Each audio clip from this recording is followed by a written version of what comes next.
I am Olivia Carter, 23 years old, and I just graduated in marketing from Boston University. The joy of holding my diploma had not even faded when I was forced to return to the house in Springfield, Massachusetts, a place where, instead of congratulations, I was constantly called a parasite and a burden by my parents. Dinner turned into courtroom sessions, filled with comparisons to the neighbors' children, and finally, my father coldly gave me an ultimatum. Starting next month, you will pay rent if you want to stay. My mother added, maybe that will teach you some respect. That night, my heart shattered. I quietly packed my bags and left. Have you ever been belittled and pushed aside by your own family? If so, let me know where you are listening from so I know I am not alone. That house, from the outside, looked no different from a typical suburban home. A green lawn, a white wooden fence, and a porch where people often hung the American flag on holidays. But to me, it felt more like a cage than a place to return to. My father, David, was a strict man with eyes that always seemed to scrutinize. My mother, Linda, appeared caring to relatives, but behind closed doors she never ran out of criticism for me. They never trusted me, always treating me as if I was living off them, no matter how many times I tried to prove myself. After graduation, I could not immediately land a full-time job, so I split my time between a part-time position at a bookstore in downtown Boston and an internship at a small marketing firm. My schedule was exhausting: mornings commuting to the office, evenings standing behind the counter at the bookstore. Weekends covering extra shifts, but at least I felt I was moving in the right direction. I was not wealthy, nor earning thousands of dollars like some of my classmates, but I knew I was supporting myself. I was not a burden to anyone. But in my parents' eyes, everything looked different. Dinner at our house slowly turned into a repetitive play where I was always the main character under scrutiny. At first, it was only passing remarks, like my father tapping his chopsticks on the table and asking, "So, you went to college for 4 years just to end up working at a bookstore?" His tone was calm, but beneath it was a sharp layer of contempt. My mother never missed a chance to chime in. "Did you hear, Mrs. Johnson's daughter just got hired at a major bank with a great salary and even a separate bonus?" Every time, I forced a smile, trying to explain that I was only just starting out, that the internship would open doors later. But before I could even finish, I was cut off by my father's look of disappointment or my mother's weary sigh. Those seemingly harmless comparisons turned, over time, into direct blows to my self-worth. From saying I was not as good as other people's children, they moved on to harsher words. One evening, when I asked to eat quickly so I could make it to my bookstore shift, my father muttered, "A true parasite, pretending to be busy but completely useless." Before I could even react, my mother followed up. "Raising you feels like charity work. This house might as well be a shelter." I froze, my chopsticks holding a piece of vegetable, my throat tight, unsure whether to swallow or put it down. I thought if I fought back, it would only get worse. So I stayed silent, pretending I hadn't heard. But that silence became a weapon they used to push further, as if there were no boundaries at all. I tried to convince myself they only wanted to push me, that all parents wanted their children to succeed, that maybe their way of expressing it was just too harsh. But the longer it went on, the clearer it became this was not just misguided motivation. It was systematic belittlement, a verdict repeated day after day until I almost believed I truly was worthless. I began to dread sitting at the dinner table, finding excuses to stay late, or claiming extra shifts just to avoid the nightly dissection. But no matter how much I tried to escape, every time I returned home, the air was still heavy, thick with insinuations and sighs. In that picture, my younger brother Ethan was the perfect opposite. He was only 21, still in college, not working a real job yet, but my parents always treated him as their pride and joy. The moment Ethan came home for the weekend, the whole kitchen came alive. My mother would cook all his favorite dishes, and my father would laugh and boast to the neighbors. "Ethan is so bright, he has such a promising future." I sat there, listening to those praises, feeling like my heart was being dragged to the bottom. I was the one actually working, actually earning money, yet in their eyes, I was nothing but a burden. Ethan was the light they worshipped. One evening at dinner, my mother turned to Ethan with tenderness in her voice and said, "Make sure you focus on your studies, so when you graduate, you'll get a decent job. Don't waste your time doing odd jobs like your sister." Ethan leaned back, grinning, nodding, then turned to me with a smirk. "She's right, sis. When I graduate, I definitely won't be stuck with part-time work like you." His words felt like a slap in the face. He was 2 years younger than me, had never paid a single bill, yet he had the right to mock me openly in front of our parents, and the most painful part was that my parents didn't correct him. They laughed along, as if his insult was just a harmless joke. Day by day, month by month, I felt my sense of worth being eroded. I remembered the nights driving back from Boston after an evening shift, the dim streetlights blurring through the windshield, with only one thought running through my head: what did I do to deserve this life? I wasn't freeloading, I wasn't lazy, I was fighting every single day. Yet, in their eyes, none of it mattered. Even when I handed over part of my paycheck to help with the utility bills, my father just waved it off. "That little bit doesn't even count. This house still has to feed you." That single line erased the fragile pride I had been holding on to. The most terrifying part wasn't the direct words, but the way the feeling of being looked down on seeped into every small detail. My parents always spoke to me with a superior tone, reminding me to be grateful, to bow my head. Whenever relatives visited, they would shower Ethan with endless praise, then glance at me with a half smile. "She's still fumbling around, hasn't gotten anywhere yet." I would stand there, forcing a polite smile, while inside it felt like a fire was consuming me. I once thought I could be patient, that if I just worked part-time for a few more months and then landed a stable job after my internship, everything would change. But the mockery never stopped, it only escalated.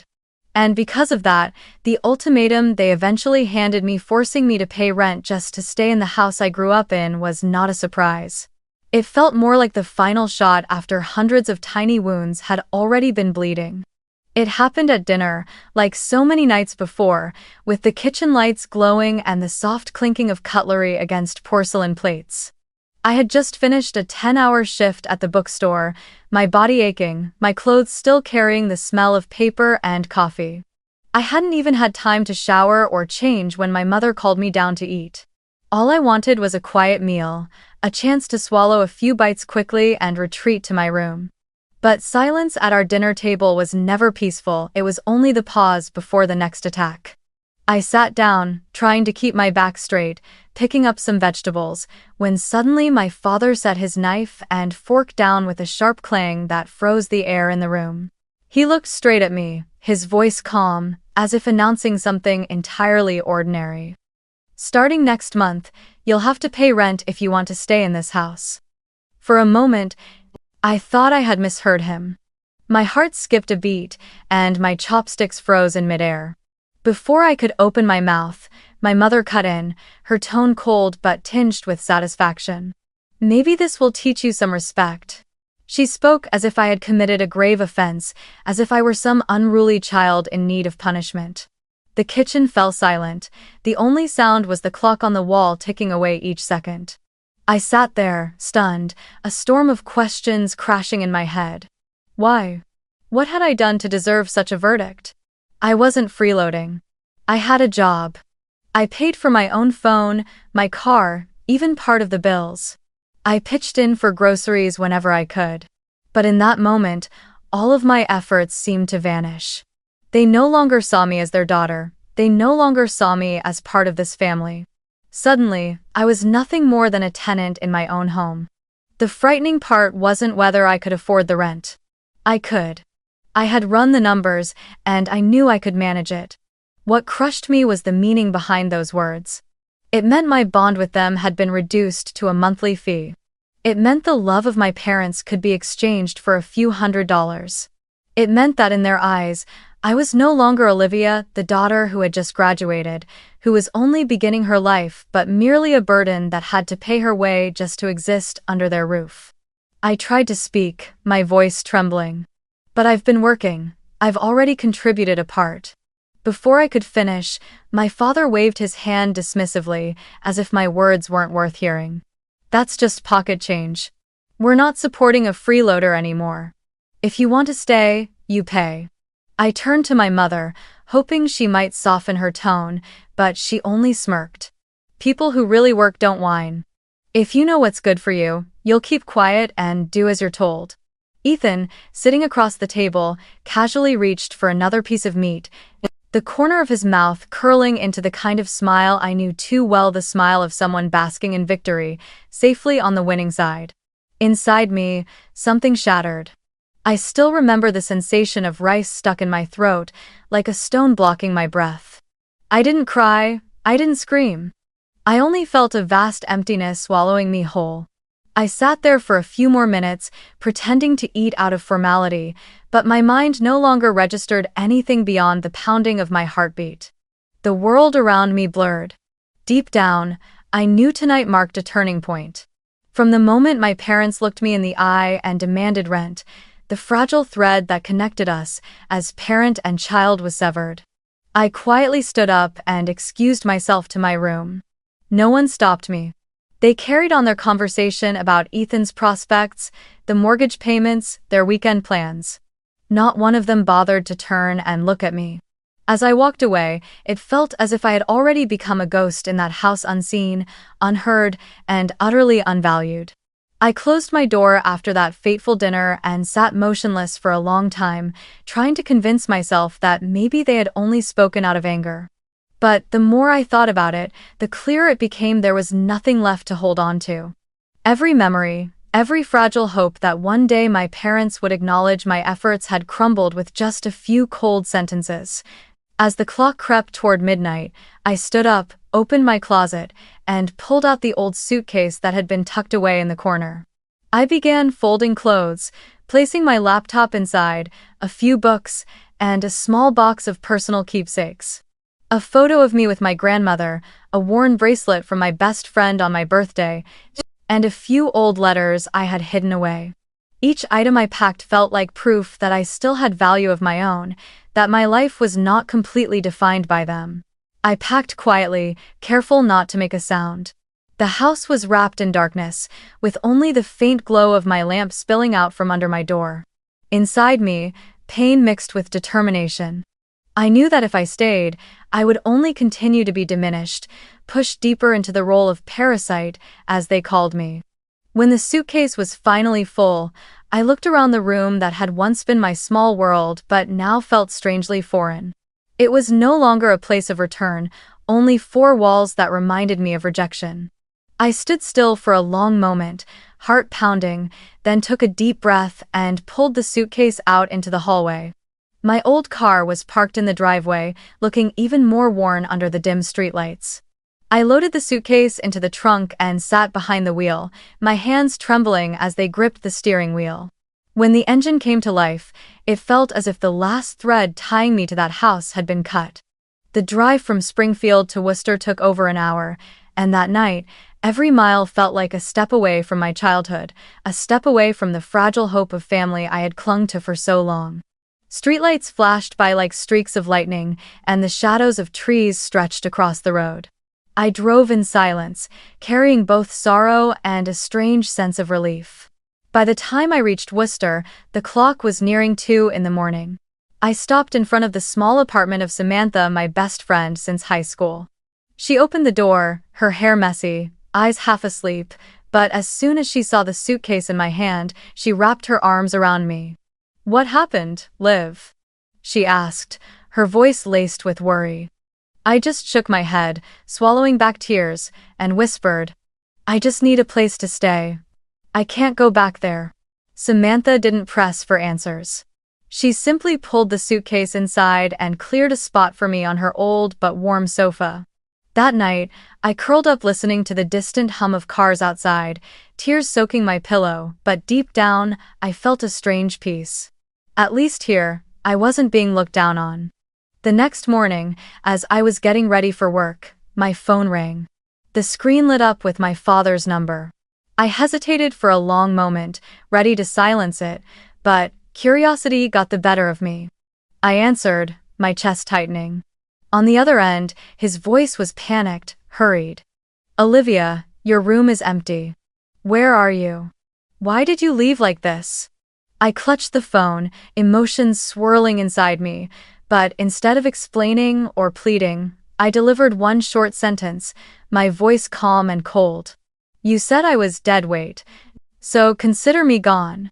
I hung up before he could reply. In the days that followed that call, my phone never seemed to stop buzzing. A flood of messages from my parents poured in like a relentless storm, each one pressing down on my chest. At first came the reproaches. You're ungrateful. We raised you all these years, and now you just walk out like this? Then the accusations. You left home over a little money. Selfish. I sat staring at the screen, my fingers trembling, but I didn't reply. Every word felt like a knife twisting into the deepest part of me. Not once did they mention the insults, the mockery, the wounds they had planted in me for years. In the story they spun, I was nothing more than a traitor storming out in childish anger. Then came Ethan. In the family group chat, my youngest brother, the one still pampered, the one who had never worried about a single day's living expenses, casually typed. Makes sense, adults should give back to their parents. Who works and still expects to live at home without paying? His words poured fuel on the fire. Aunts and uncles reading the thread would no doubt believe I was lazy, that I only took and never gave. I could already picture the family gatherings, whispers spreading. Olivia left home because she didn't want to contribute money. How shameful. Meanwhile, the truth was nowhere close to that. In the middle of my turmoil, my older sister Emily, who had left Massachusetts years ago after her own falling out with our parents, called me. Her voice was low, heavy with sympathy. Mom's been telling the relatives you left because they asked you to pay rent. She's saying you're throwing a childish tantrum, refusing to grow up. I went cold. The whole story had been rewritten, and in their version, I was the villain. There was no trace of the times I was called a parasite, no mention of being told raising me was charity. No one heard about my 10-hour shifts that left me drained. All they saw was a selfish girl who abandoned her family over a few $100s. I sat in Samantha's small apartment, watching as messages flooded in so fast the screen barely had a chance to dim. My father called me ungrateful. My mother wrote, if you still consider this family, then come back immediately, apologize, and speak properly. Ethan, smug as ever, added, if you don't come back, then your room is mine anyway. Just what Mom and Dad wanted. My stomach twisted tight, every breath feeling heavier. I realized then that they didn't just want to push me out, they wanted to rewrite the story so that when I was gone, the image of me in the family would vanish too, replaced by the distorted version they had crafted. What hurt most was the betrayal by the very woman who gave me life. My mother wasn't just punishing me with demands, she was using words to erase all my efforts in the eyes of others. I could picture her telling my aunt in a cold, dismissive tone, Olivia left just because she was asked to grow up a little. She's nothing but a child. They would nod, they would judge me, while the truth remained invisible to everyone but me and Samantha. I felt shock, anger, but above all, helplessness. How could I fight against an entire family all telling a different version of the story? I could write out the truth, I could send messages to explain to the relatives, but would anyone believe me? Or would they only see me as making excuses, confirming exactly what my mother said, that I was a stubborn, sulking child who stormed off? My silence had suddenly become the canvas on which they could paint any picture they wanted of me. That night, I lay on the sofa, eyes wide open, staring at the ceiling. My phone kept buzzing beside me with missed calls, but I didn't touch it. My head spun with one thought. If I kept silent, I would forever remain the villain in their story. But if I spoke up, I risked making the chaos even worse. I felt trapped, like a fish stranded on the shore, gasping with no way out. Samantha brought me a cup of hot tea, sat down beside me, and held my hand. Olivia, they can say whatever they want, but the truth is still the truth. You know exactly what you've been through. Don't let them make you doubt yourself. I nodded, but inside the bitterness lingered. because part of me still longed for their recognition, still wished that one day my parents would look at me and say, "You've done well." Instead, they turned me into the excuse that elevated Ethan, clinging to the story that they were perfect parents and I was the ungrateful child. In that moment, I realized something. I could not control the way they told my story, but I could control how I wrote the story of my life. If they had cast me as the villain within the family, then I would build a life where the truth would eventually speak for itself. No matter how hard they tried to erase me, I would exist not in their distorted memories, but in the present and future I created for myself. The first days in Worcester were the darkest of my life. There were nights when the streetlights spilled through Samantha's window and I curled under a thin blanket, crying until I could barely breathe. Tears soaked my pillow, spreading into cold streaks against my skin. I cried not just because I had lost a home, but because I had lost the last illusion that family could save me. Those were nights when I felt like I had nowhere left to return to, no one to hold on to. I was erased, no longer present in the story of the family I had once belonged to. And yet, within that abyss of pain, a faint light began to appear. One morning, after a night of sobbing myself to exhaustion, I stood in front of the small bathroom mirror in Samantha's apartment. My eyes were swollen, my hair a tangled mess, my face pale like a ghost. I looked straight at my reflection, and suddenly, the words slipped out. "You will not cry for them anymore." The voice was small, but it was enough to awaken me. I realized that if I kept living in the hope of pity from my parents, I would drown in their quicksand. I didn't want to be the one begging for love. I wanted to be the one who built my own worth. From that day on, I changed. I started asking for extra shifts at the bookstore, willing to take late nights or weekends. At my marketing internship, I threw myself into the work 2-3 times harder, determined to turn that small opportunity into a ticket toward my future. I knew the road ahead would be exhausting, but at least it was mine. I began creating a strict savings plan. Every paycheck was divided into 3 parts, one for bare essentials like food and transportation, one for emergencies, and the largest portion set aside for the goal of renting a place of my own. I cut every unnecessary expense. No more pricey coffee from my usual cafe, just cheap drip coffee from the convenience store. No more meals out, just quick sandwiches or instant noodles. I gave up the habit of buying new clothes each season, wearing my old ones and mending them to still look neat. I learned to live simply, not because it was trendy, but because every dollar saved was another brick in the foundation of my new life. On nights after work, I dragged myself back to Samantha's tiny apartment, tired and hungry, yet carrying a quiet pride. I was no longer the child called a parasite. I was someone slowly, steadily, taking care of myself. Samantha often left little notes on the kitchen counter. "Keep going, Liv, you're stronger than you think." Those few words kept me steady, reminding me I wasn't completely alone. Work slowly became the place where I poured all of my energy. At the bookstore, I learned how to manage shifts, how to organize shelves, how to talk with customers in ways that encouraged them to buy more. At the marketing firm, I volunteered for the small projects no one else wanted, stayed late to revise reports, and absorbed every bit of knowledge I could from my supervisors. I was no longer afraid of exhaustion, because I knew I was building a solid foundation. Every time I got paid, seeing the balance in my account rise, even just a little, warmed me from the inside. No one but me knew how many nights I had cried, how my hands shook as I clicked send on requests for extra shifts. But now, every dollar saved was proof that I had stood back up. I was rewriting my story, no longer the villain in my parents' narrative, but the main character of my own journey toward independence.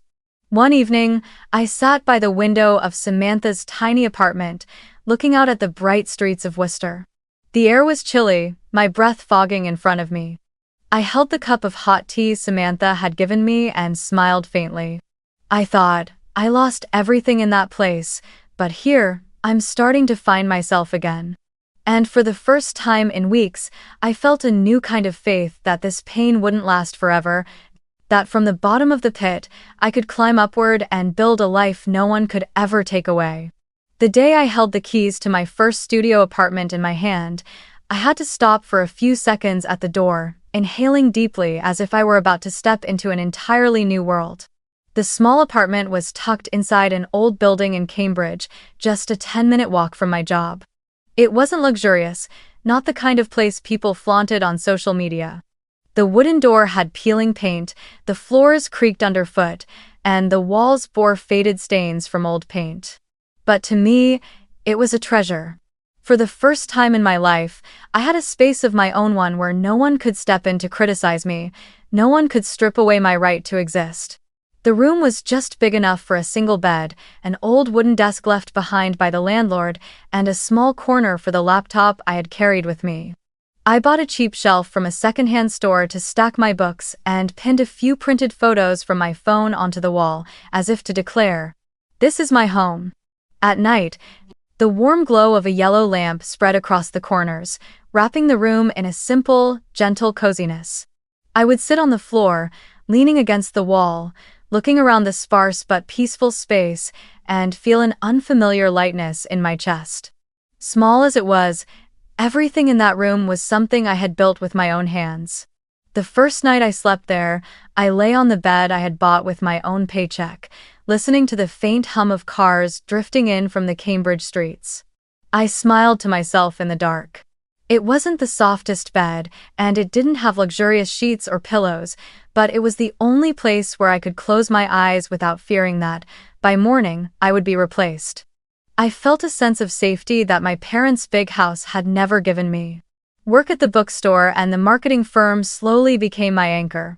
When my supervisor at the firm noticed how often I stayed late to polish reports, he began to trust me with more tasks. I was assigned to mentor a group of new interns and given more opportunities to contribute to projects. The praise was small, but enough to make me feel I was no longer invisible. At the bookstore, my manager asked me to oversee shifts and even allowed me to arrange the schedule for the part-time staff. For the first time, I felt recognized as someone truly responsible. After a few months, when my savings had grown a little, I bought a second-hand gray sofa from a small shop in Somerville.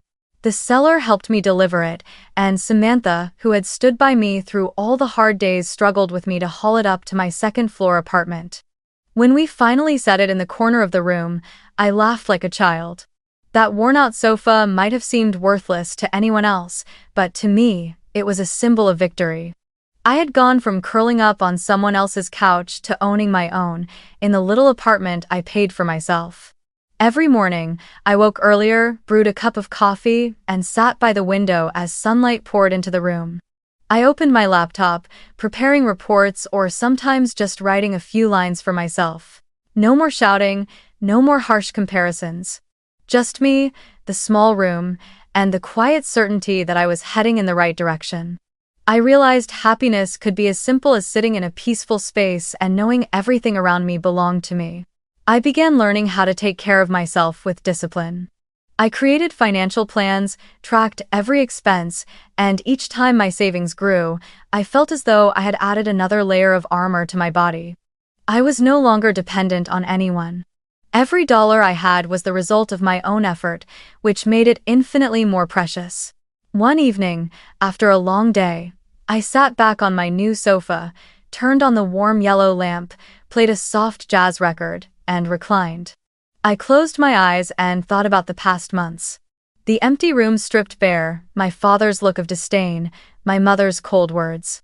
I had cried, I had hurt, I had despaired, but now I felt myself slowly rising again. I was no longer the girl curled up on a small sofa in Worcester, sobbing until she couldn't breathe. I was Olivia, a young woman building an independent life with her own hands. The small studio in Cambridge wasn't just a place to live. It was a symbol of freedom, a reminder that I deserved a life I could shape myself, and from that modest room, I knew I would go further still. One weekend afternoon, as I was tidying up the studio, my phone rang.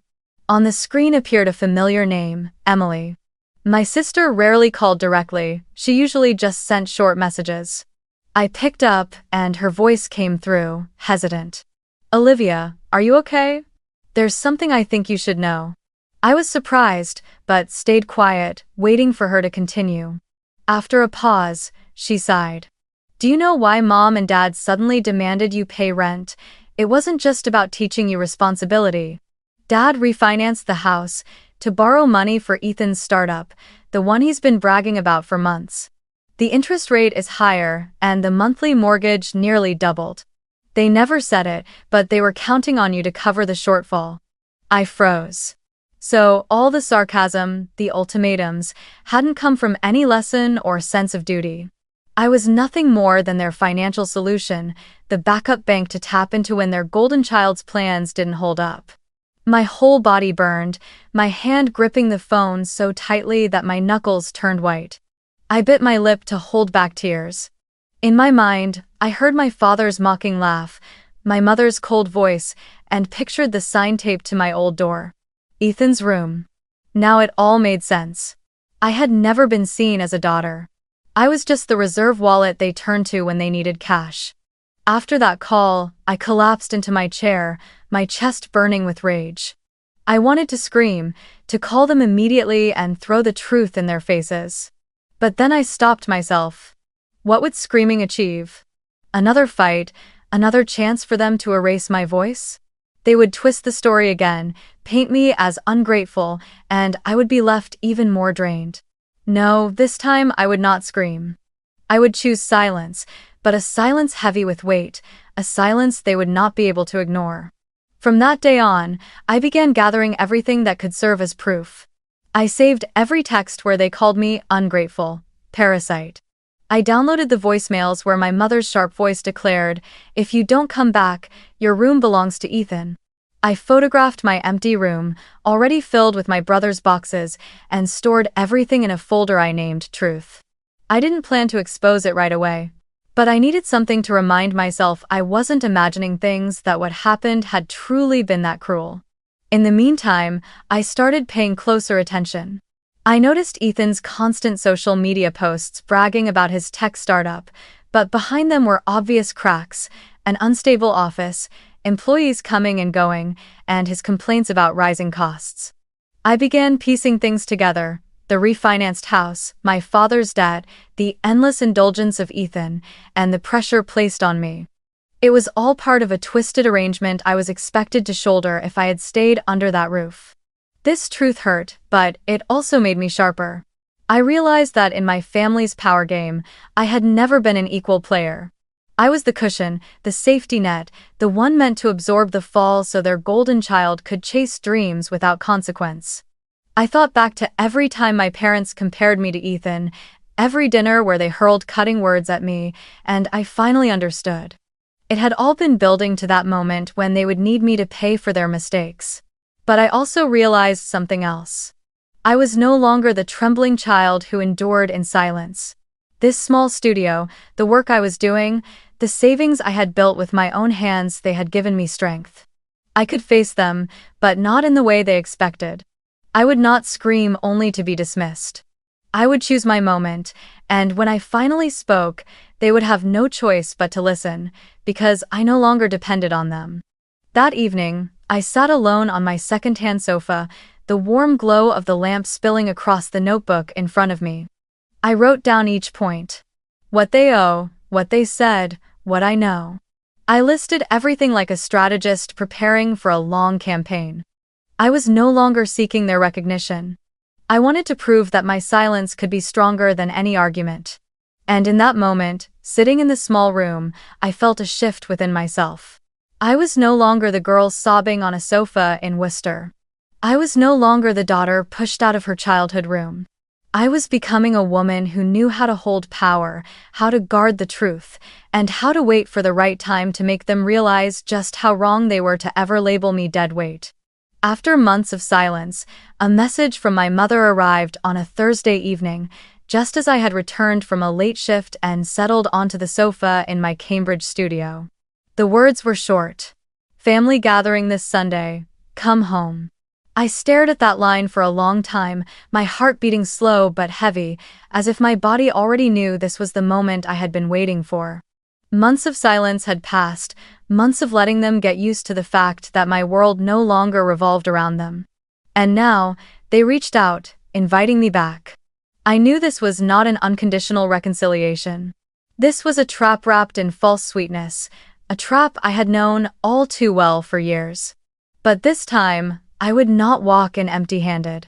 I would walk in prepared, with strength, and with the resolve never to be buried again. On Sunday morning, I opened my closet and chose the navy suit I had saved for weeks to afford. I smoothed out each wrinkle, slipped into my polished black shoes, and stood before the mirror. Reflected back was a different Olivia, not the frightened daughter who avoided confrontation, but a young woman, independent and confident. In my handbag was something crucial. My phone, filled with saved messages, voicemails, and photos of my empty room with Ethan's boxes inside.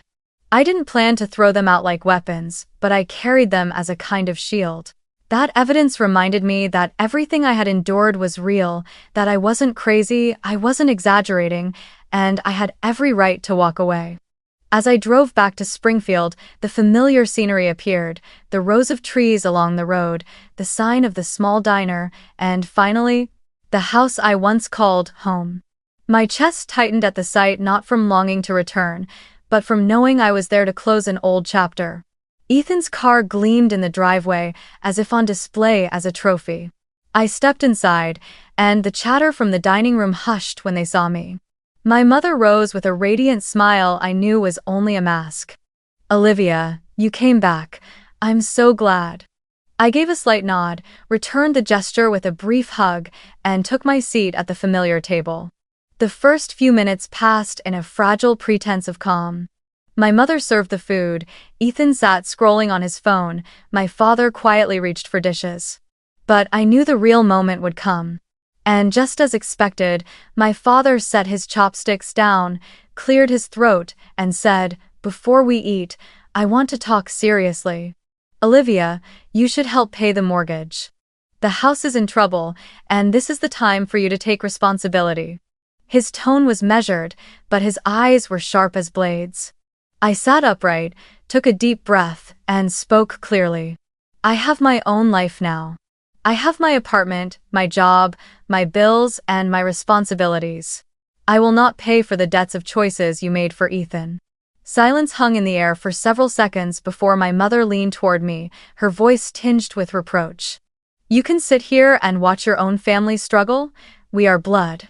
I met her gaze, then placed my phone on the table and opened the old chat where my parents had called me dead weight, where Ethan mocked me as nothing but a freeloader. I turned the screen toward them, my voice steady, cold. "The blood you're talking about has long since treated me like a parasite. If I am dead weight, then from this day forward, consider that burden gone from your lives." The table fell silent. Ethan pressed his lips together, avoiding my eyes. My mother straightened, her face paling as the fake smile dissolved, replaced by the tightness of suppressed fury. My father's face flushed red as he tapped his fingers on the table. "Watch your mouth. No matter what, we gave you everything." The wall. I leaned slightly forward, my voice calm, neither trembling nor raised.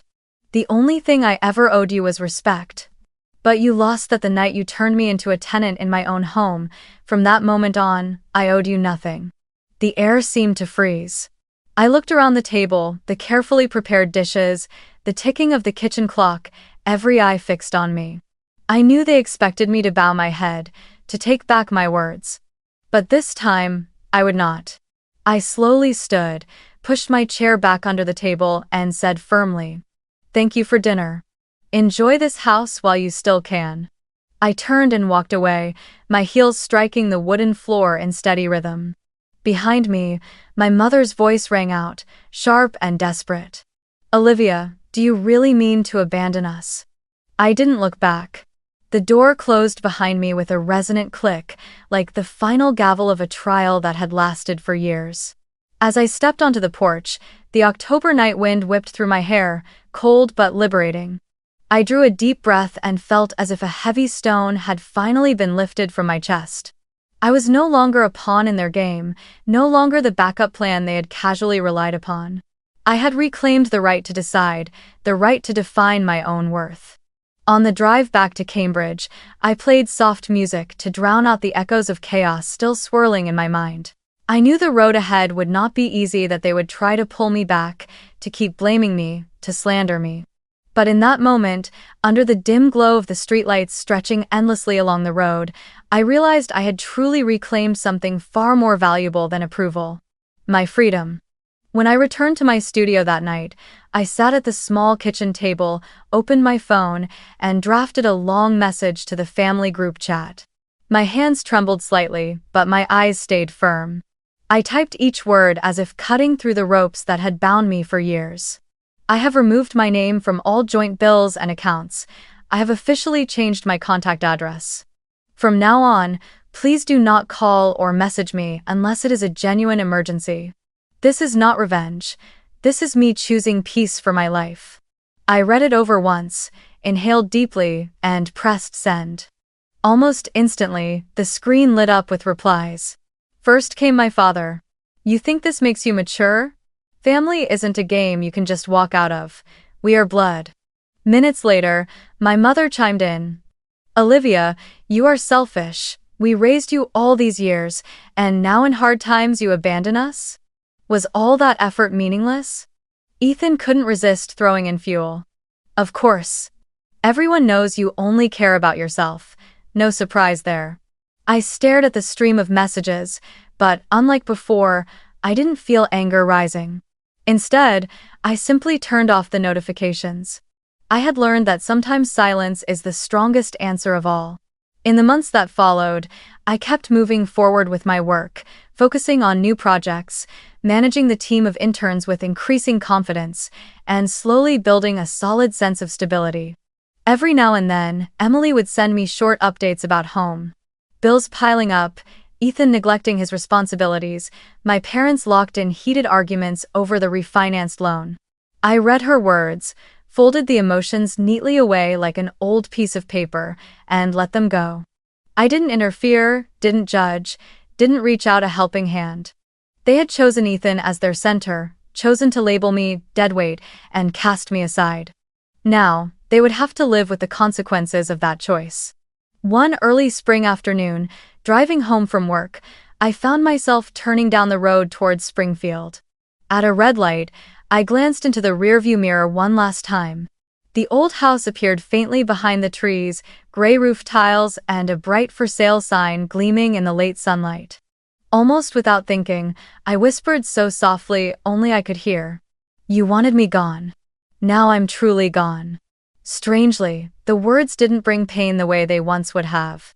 Instead, they echoed like a release, like the final door closing so I could step fully out of the shadows.